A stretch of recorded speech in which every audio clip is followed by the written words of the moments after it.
All right, so I am on page 9 of Shift. By the way, quick plug here. For those of you who live in the Tampa Bay area, I am teaching a class on August the 5th. Haven't determined the location yet, even though I have a couple ideas of where we're going to be. It really depends on how many real estate agents register for this. I think so far we're at about 30. There is no max as big as the room we need will get. If you're here in the Tampa Bay area and you want to register, just jump on my Facebook page and there's registration links there. Love to see you on August the 5th. Okay, page 9 of the shift. I'm going to talk to you about the anatomy of a shift today. Shifts are easy to understand. They occur whenever supply and demand move out of balance. When seller supply exceeds buyer demand, it's a buyer's market. When buyer demand exceeds seller supply, it's a seller's market. A shift occurs when the market moves from one to the other. So just for everybody's reference, depending on where you are, you're either in a shift or heading for a shift. One of the things that we know about market shifts is they happen locally at a much differently than they do on a national scale. When you look at shifts on a national scale, it looks like they happen gradually and slowly. Locally, it's abrupt.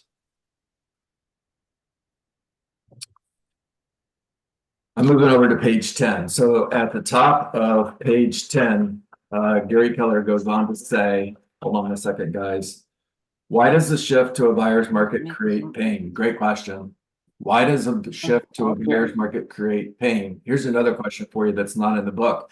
Who does it create pain for? Well, my answer to that would be you guys. It also creates pain for sellers, and it creates pain for buyers. There is a real fear factor going on right now, especially for buyers. If I'm buying a home, I'm buying a home at a time when everyone is telling me prices are going to come down. Pain. All right, we're going to move on and we'll come back to that point. 2 reasons. First, it leads to fewer sales and less sales income in your market. Fewer sales and less sales income. That affects all of you. There's fewer properties being sold. By the way, there's more real estate agents today than there were a year ago. There's a lag period when you're looking at real estate agents that getting into the industry and out of the industry, and always lags behind the actual market. So as sales go up, more agents are getting into the industry. When sales start to when the market starts to shift and we go from more to less, there's still more agents getting into the industry. So you've got less sales and more competition. That creates pain. Second, it tends to be abrupt and precipitous. The misleading aspect of an economic shift is that it seems relatively natural and gradual when looked at nationally. When experienced locally, it usually is dramatic and fast. So if you look at the whiteboard behind me, you'll see a graph that shows the shift in 5 major locations. The locations included Orlando, Sacramento, Las Vegas, New York City, and I forget the 5th. But what you'll notice is if you're looking at units closed, that's the blue line, there was a gradual increase between 2000 and 2003, 4, and in 2000, between 2004 and 2005, it really skyrocketed. There were more and more homes being sold. We peaked out at 6.3 million homes sold. And if you look at the red line is prices. Prices lagged behind the actual number of homes that were being sold. And the greatest increase that we saw was between 2004 and 2006. And it took 18 months for the shift to erase all of that. Now, am I saying the same thing is going to happen this time? I don't know. It could. We've talked about this before, and one of the differences between that time and this time is that we don't have a housing crisis, so we don't have a large number of homeowners in the United States who are upside down on their mortgage. Although my expectation is that number is going to start increasing as we look back over the last 2 years. Anybody who bought their home in the last 2 years, again, depending on where you are, but anybody who bought their home in the last 2 years probably has less value today than they did when they bought the home. If they find themselves in a situation where they have to sell, there's a possibility that they're going to sell the house for less than what they actually owe. For those of you who are in the Naples, Fort Myers areas, for all of my friends down there in Southwest Florida, they have a 9-month supply of inventory right now. Prices are going down in that market.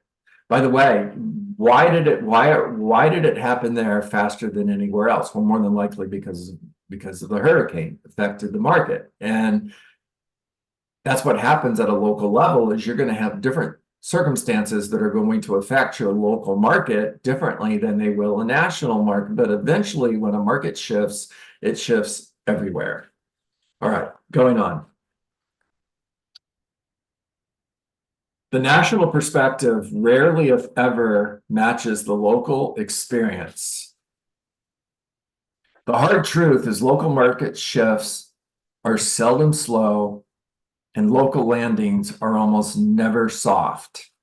All right, what is he saying? So what he's saying there is that at a local level, you're going to experience a shift very sudden. You know, like I've said to you guys before, you can almost point at the calendar and say it happened right here. And you go from 60 days of inventory to 90 days of inventory. And then all of a sudden, it seems like overnight, you're looking at 5-6 months of inventory and prices are dropping.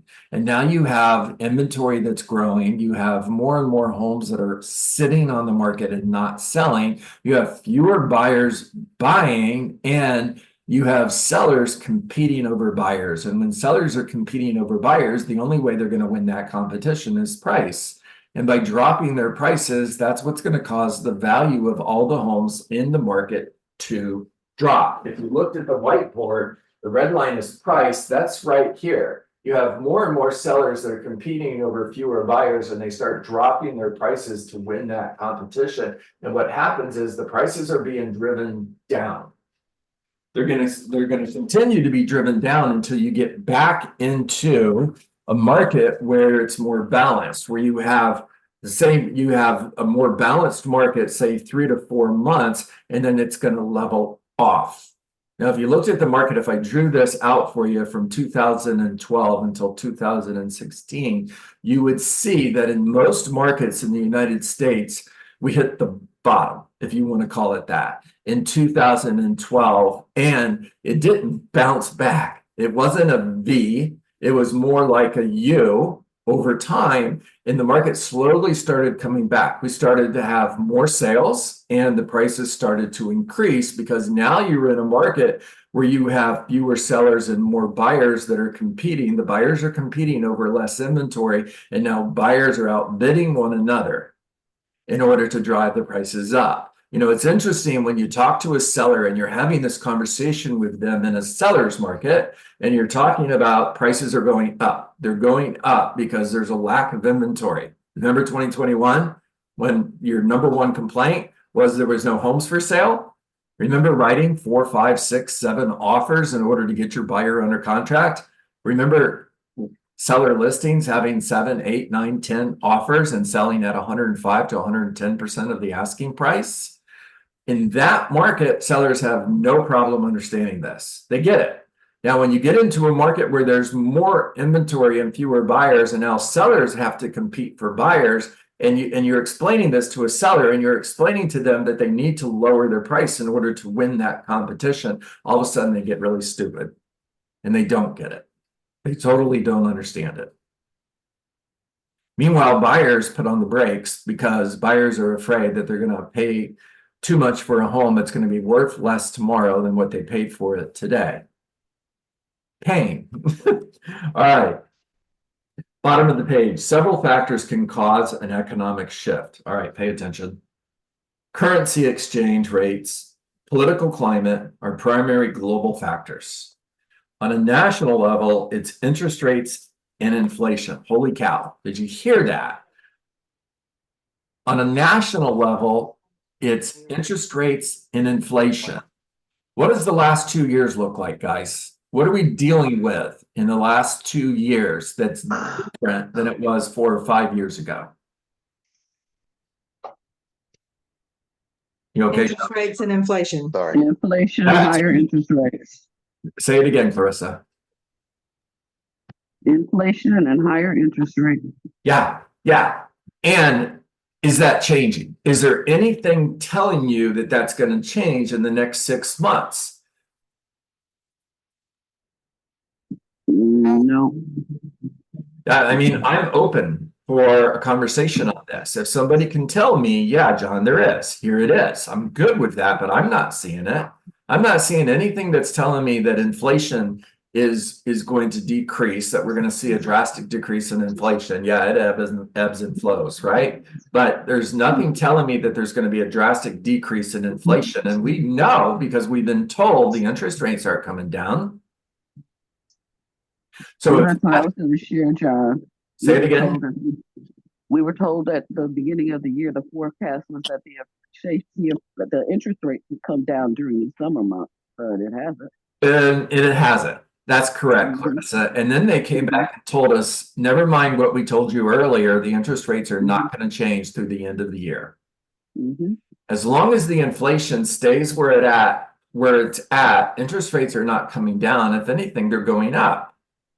Now, if interest rates are going up and inflation is high, then inventory is going to continue to grow, because there's always going to be people who need to sell.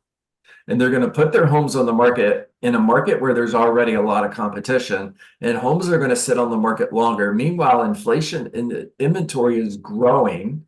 We went in 2005, we went from less than 90 days of inventory to 10 months of inventory in 18 months. Less than 90 days to 10 months of inventory in 18 months. Is it going to happen again? I don't know. But the indicators, remember, it's an observation and a forecast.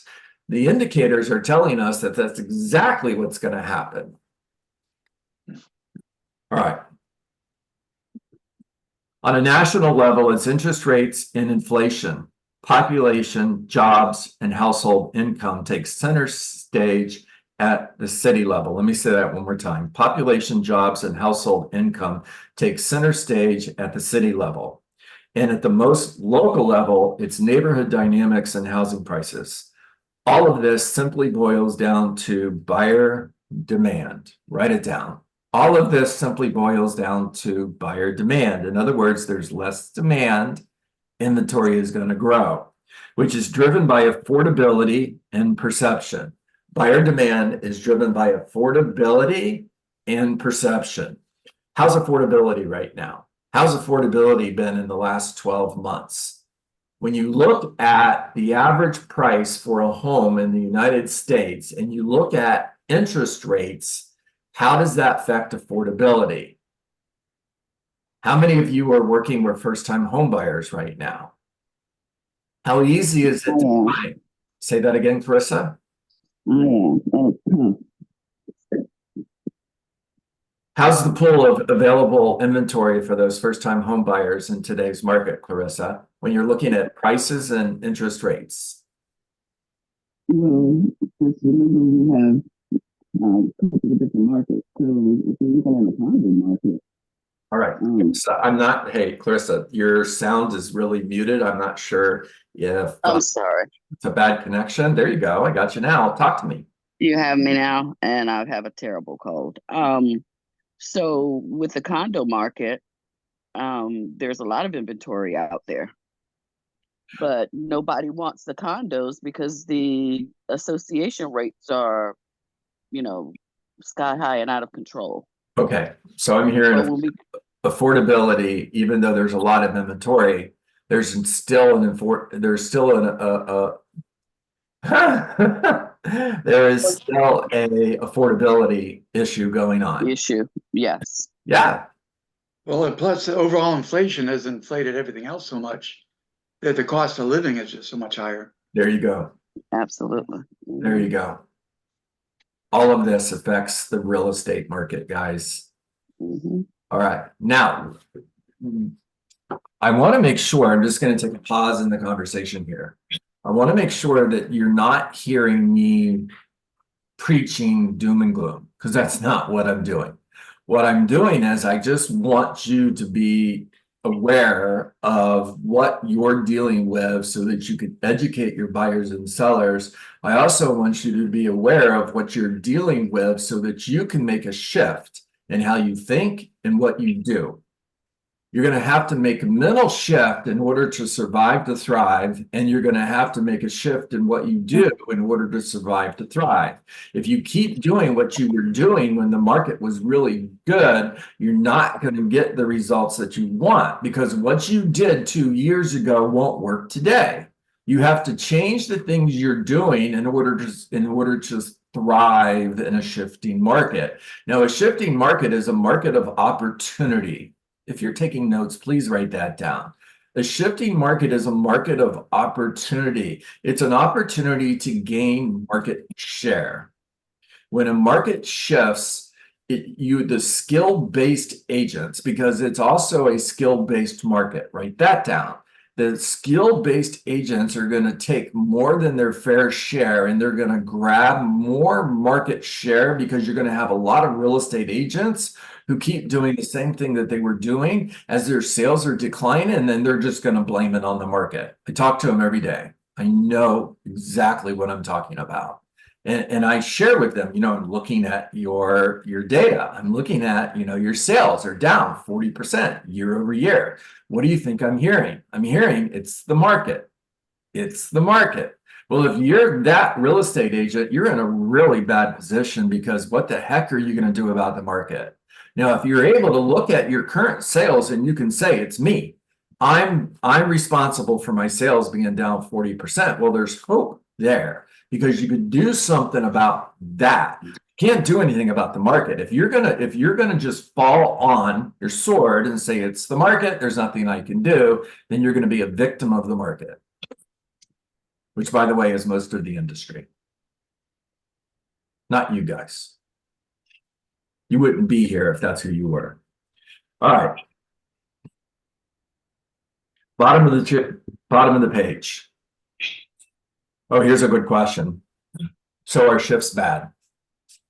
Huh? That's an interesting question. What would you say? Are shifts bad?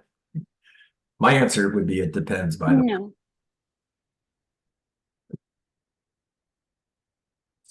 I say it's all depending on your mindset. Okay. I agree. Tell me more. Somebody I picked think up Clarissa left off. Go ahead, Joanne.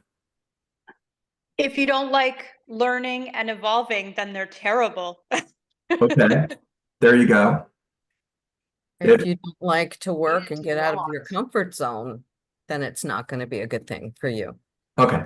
So if you're happy and you're comfortable, Happy and comfortable. two of my least favorite words, by Forget the about way. it. Happy and uncomfortable. Really? Your sales are down by 40%. Tell me more.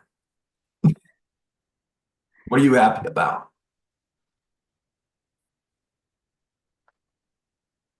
Spart?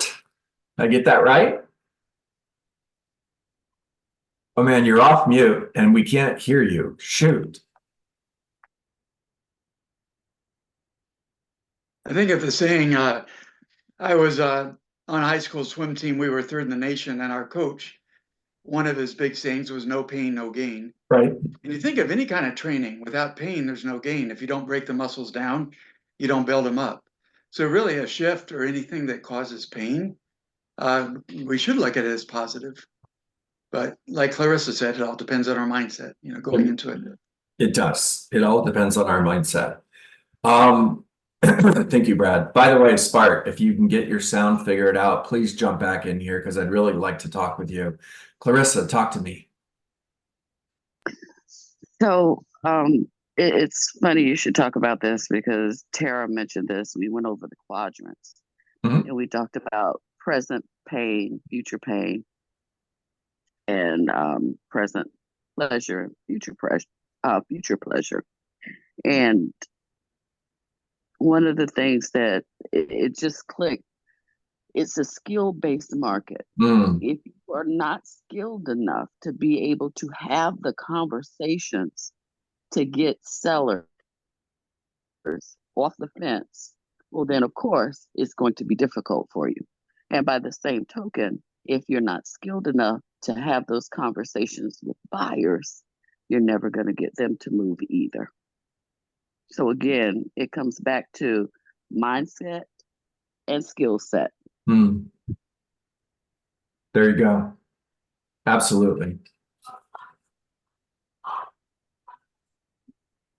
Latoya says in the chat, do what you've always done, you'll get what you've always gotten from Bold. Absolutely. Thank you, Latoya. You're right. Alrighty, guys, I've got 9:25. That's a wrap for today. Take yourself off mute and